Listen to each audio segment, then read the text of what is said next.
tidak khawatir untuk lulusan kita, dan kita menjamin bahwa mereka tetap akan mendapat pekerjaan selama laut masih ada.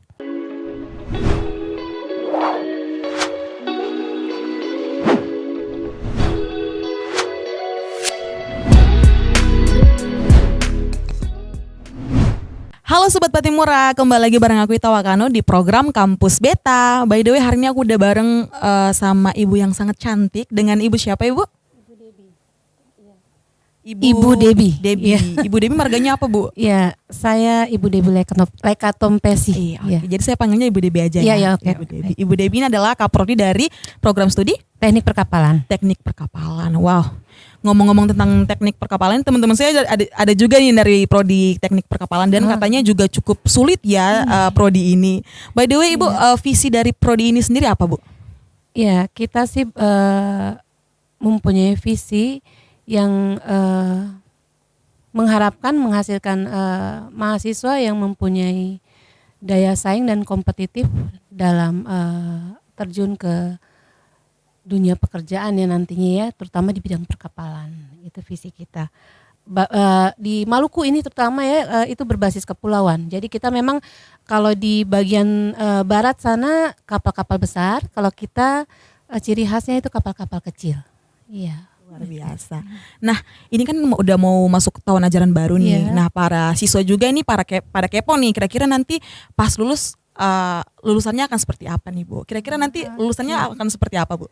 Iya, sebenarnya kalau dari lulusan kita sudah pasti kalau teknik perkapalan itu dia mampu membuat dan memodifikasi suatu kapal ya, rancangan kapal, dan juga dia mampu mereparasi, mampu merekayasa model kapal dan konstruksi kapalnya. Dan yang terakhir ya dia pada intinya mampu bekerja di perusahaan-perusahaan yang memproduksi kapal. Itu yang tujuan keluarnya. Tapi kalau untuk membangun negeri sendiri, Indonesia Timur, itu harusnya dia mampu untuk membangun kapal-kapal kecil. Dan kemampuan itu ditunjukkan pada saat tahap akhir dari kuliah mahasiswa. Mata kuliah yang jadi momok itu mata kuliah merancang kapal. Itu memang sulit karena memang kita menggembleng mahasiswanya sampai betul-betul keluar dia sudah tahu menggunakan walaupun secara manual ataupun juga menggunakan software. Jadi kita ada software yang wajib mahasiswanya tahu sehingga pada waktu terjun ke dunia pekerjaan mereka tidak kaku lagi, mereka sudah tahu begitu. Luar biasa. Jadi diharuskan untuk merancang kapal, Ibu ya. Iya, merancang luar kapal. biasa banget. Nah, yang kita ketahui sendiri, Ibu, mata kuliah ini kan, prodi ini kan bukan hanya ada di Unpad ini, Bu. Kira-kira apa sih yang menjadi ciri khas dari program studi ini dibandingkan dengan dari program studi ini dengan program studi yang sama nih, Bu, di kampus lain itu kira-kira Unpad ini punya ciri khas seperti apa, Bu? Iya, kalau prodi kami teknik perkapalan itu dari sisi fasilitas ada satu fasilitas lab yang memang kami berharap bahwa saling mendukung ya, yaitu lab towing tank untuk pembelajaran, tapi ini lab slipway. Itu slipway itu adalah bengkel kayak kalau bengkel mobil, bengkel motor, ini bengkelnya kapal. Bengkel kapal ya, itu itu luar slipway. biasa. Dan itu belum ada di tempat lain ya. Jadi baru di itu untuk fasilitas ya, untuk fasilitas. Ya. Sedangkan untuk ciri khasnya sendiri kita mendorong untuk ke arah pembangunan kapal-kapal kecil supaya kita bisa berkolaborasi dengan pemerintah daerah. Kapal-kapal kecil itu seperti misalnya kapal ikannya boleh, juga kapal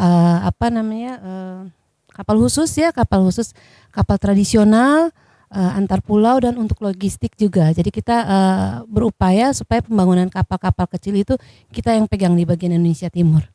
Begitu. Luar biasa ya. Nah, kira-kira metode pembelajarannya sendiri, Bu, seperti apa? Untuk metodenya sendiri kita menggunakan metode hybrid, dikarenakan Fakultas Teknik sendiri bukan hanya perkapalan, kita ada dua, yaitu pembelajaran secara langsung itu diperlukan karena base-nya project.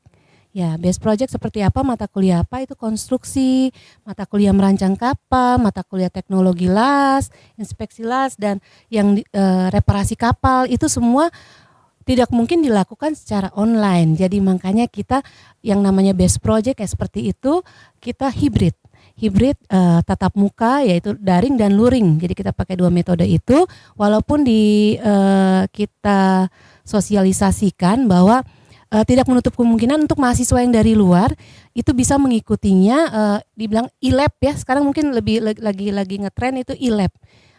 Nah, itu labnya itu bisa diberikan secara online tapi tidak untuk semua, tapi akan jauh lebih baik memang hasilnya yang non e-lab itu ya. Kita bisa langsung tapi diharapkan bahwa dengan memberi peluang e-lab ini akan memberi minat dari mahasiswa yang ada di Indonesia, seluruh Indonesia, tidak hanya yang dekat-dekat Maluku, bisa gabung dengan kita begitu.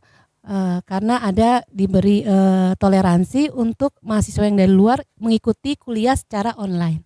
Kita akan berupaya untuk itu karena kebanyakan kalau tidak ikut biasanya sudah rapotnya merah begitu ya dikeluarkan. Tapi kali ini kita memberi kelonggaran. Sesudah rapat terakhir kemarin kita memberi kelonggaran untuk mahasiswa di luar juga bisa ikut secara online jika dengan alasan yang tepat kita akan memberi kelonggaran untuk itu. Itu saja ya. Luar biasa. Nah Ibu, di tengah-tengah COVID seperti ini yang mahasiswa teknik diharuskan untuk mungkin lebih banyak praktek ya Ibu ya. Apakah dari program studi ini sendiri tuh mengalami kesulitan ya Bu dalam proses pembelajaran gitu? Oke, baik. Ini mungkin kendala juga ya, tantangan untuk kita, dikarenakan mahasiswa yang masuk itu juga banyaknya mahasiswa kejuruan dan sementara kita berupaya supaya materi yang diberikan itu ada kayak seperti matrikulasi gitu, itu yang akan menolong untuk mahasiswa-mahasiswa yang kekurangan untuk dasar-dasar mata kuliah dasar. Tidak menutup kemungkinan bahwa mereka akan menemui kesulitan di awal. Tapi kami ada upaya untuk ke arah sana, yaitu membentuk kelompok-kelompok kecil. Jadi kakak-kakak tingkat yang sudah melewati masa sulit itu akan menolong adik-adik tingkatnya. Dan itu akan membuat mereka mungkin tidak merasa bahwa ditinggalkan begitu ya. Iya. Luar biasa ya, ini kakak tingkat nolong adik tingkat gitu Ibu ya. Nah Bu, tadi kan Ibu udah sempat tadi bahas mengenai lab-lab tuh Bu. Nah kira-kira nih sarana prasarana pendukung prodi ini ada nggak Bu? Iya, kalau bisa dibilang kami dari Prodi Teknik Perkapalan cukup lengkap. Lain itu ada 9 lab, dan yang intinya itu untuk perkapalan sendiri itu ada lab konstruksi dan lantai gading. Itu untuk penggambaran desain 1:1 ya, lantai gadingnya itu, jadi bisa memungkinkan kita melakukan pembuatan kapal. Jadi pembuatan untuk kapal-kapal kecil seperti longboat yang seperti yang kita unggulkan tuh sekarang, kapal anti tenggelam yang sementara dirintis oleh Pak Robi Hetaria dan kawan-kawan, itu sangat menolong lab itu. Jadi lab itu lab lantai gading, lab konstruksi dan lab slipway itu yang menjadi ujung tombak kita. Gitu, wow ya. Luar biasa. Jadi bukan cuma satu lab ya Ibu, ada beberapa lab yang mendukung program studi ini. Nah hasil research tadi nih Bu menunjukkan apakah prospek kerja prodi ini besar Ibu? Ya, terima kasih untuk prospek lulusan ya, alma mater kita banyak ya, sudah sejak dulu. Walaupun terkesan bahwa lulusan kita lama ya, tapi kalau untuk ditanya soal apakah mereka dapat kerja, peluang kerja bagaimana, mereka dapat kerja semua. Dan puji syukur bahwa mereka bisa kurang dari 1 tahun, malahan ada yang belum lulus pun sudah ditawarkan pekerjaan, sudah lulus sudah masuk di instansi pemerintah, di perhubungan dan lain-lain, itu banyak. Tapi yang pasti mereka duduk di tempat-tempat yang sesuai dengan kompetensinya banyak. Seperti di Batam itu perusahaan kapal, hampir seluruhnya alumni kita tersebar di sana dengan posisi-posisi yang cukup baik. Dan juga di Jakarta perhubungan ya, kalau di Kalimantan juga ada untuk galangan-galangan, di Surabaya di BUMN juga ada, sampai di Maluku pun banyak ya. Jadi kita tidak khawatir untuk lulusan kita, dan kita menjamin bahwa mereka tetap akan mendapat pekerjaan selama laut masih ada. Luar biasa. Selama laut masih ada Ibu Iya. ya.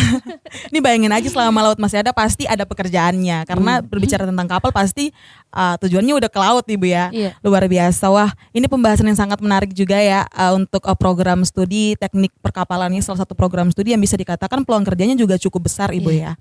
Nah, Bu udah mau masuk tahun ajaran baru nih. Pasti anak-anak yang punya basic atau mungkin minat dengan prodi ini juga menunggu-nunggu ya. Kira-kira aduh ini kayak gimana sih? Mungkin Ibu bisa mengajak mahasiswa baru untuk join di prodi ini, Bu. Oke, halo adik-adik. Perkenalkan saya sebagai Kaprodi Teknik Perkapalan. Sangat berharap bahwa adik-adik bisa mengenal sedikit prodi kami melalui acara ini ya. Saya sendiri menjamin bahwa ketika adik-adik memilih prodi kami, maka adik-adik akan mengalami proses belajar mengajar yang luar biasa, dan ada hal-hal yang menarik yang nanti pada waktu adik-adik sudah terlibat di dalamnya, yang akan paling penting itu di situ adalah kolaborasi antara kakak tingkat dan adik tingkat. Jadi kita memang dari tahun lama sekali, dari awal mulai berdirinya itu kita ikatan alma maternya kuat. Dan itu sangat menolong, jadi tidak perlu takut jika masuk di teknik perkapalan dari base mungkin dari SMA ya. Kalau misalnya dari SMK yang kejuruan mungkin sudah tahu sedikit mengenai kapal, tapi kalau untuk yang belum sama sekali dari SMA, kami pun siap untuk membina adik-adik untuk supaya bisa bergabung dengan kami.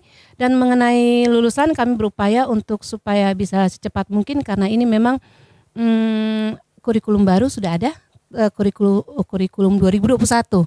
Itu sangat menolong untuk adik-adik bisa lulus cepat, dikarenakan untuk mata kuliah yang terkendala selama ini itu akan dibedakan antara mata kuliah dengan tugas atau proyeknya sendiri.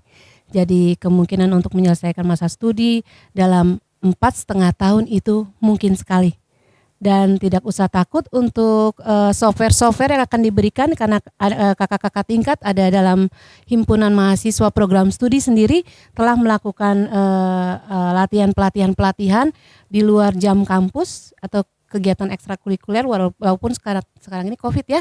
COVID ya, dengan kondisi COVID kami telah mengantisipasi itu, sehingga untuk ilmu adik-adik tidak usah takut, karena kita akan terus mendorong dan mendukung apa yang adik-adik sementara perjuangkan untuk supaya menjadi seorang entrepreneur di bidang teknik perkapalan.